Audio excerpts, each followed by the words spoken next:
that sad statistic is that 1 in 2 children in Bangladesh and Pakistan at the age of 11 cannot and do not attend school. So ultimately miss out on development and their childhood. Assalamu alaikum wa rahmatullahi wa barakatuh. My name is Abdullah Chowdhury, and tonight it gives me great pleasure to host an evening with YMO. First of all, I want to thank everybody coming out on a wet, horrible Sunday night. So thank you. Your support is very much appreciated. I also want to recognize the fantastic sponsors that have continually supported us over the last 4 years.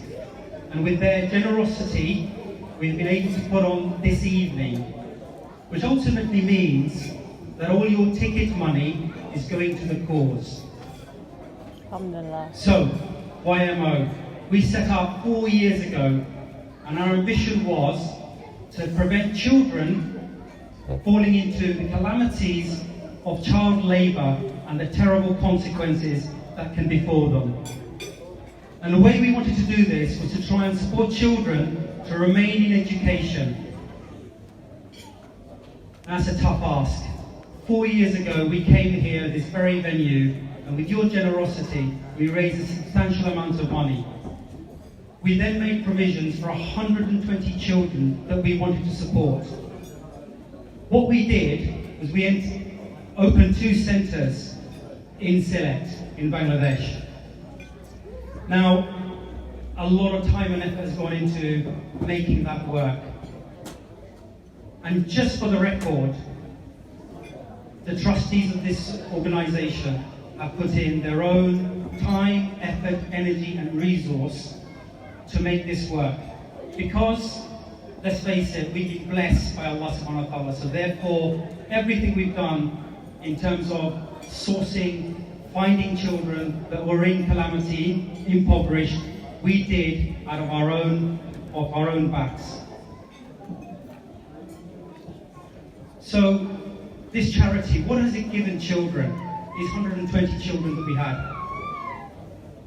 Well, first of all, I'm going to show you a set of pictures and hopefully some video clips if the technology works.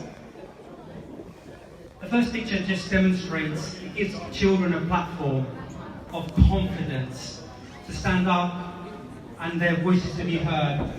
They generally wouldn't have gone to school. This is just one of the pictures of the classrooms that are set up in Jagannathpur. In that particular class, you can see these children basically just couldn't afford their normal school fees in order to attend school, let alone anything else. So what we've been able to do is support them to attend normal government school, and we set up 2 centres where they could get extra education, booster classes, teaching them maths, English, Bengali, computer science, which has really elevated them.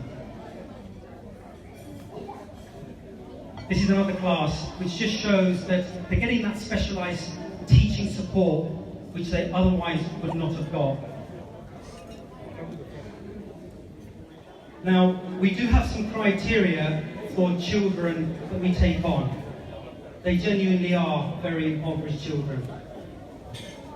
You can see from those pictures that these were taken a couple of years back actually. They have very little in the way of their own shelters and living in very subsistence type living. And they have been recognised for their achievements because they had that opportunity. It feels really fantastic for us as an organisation, and of course with your support we've been able to make this happen.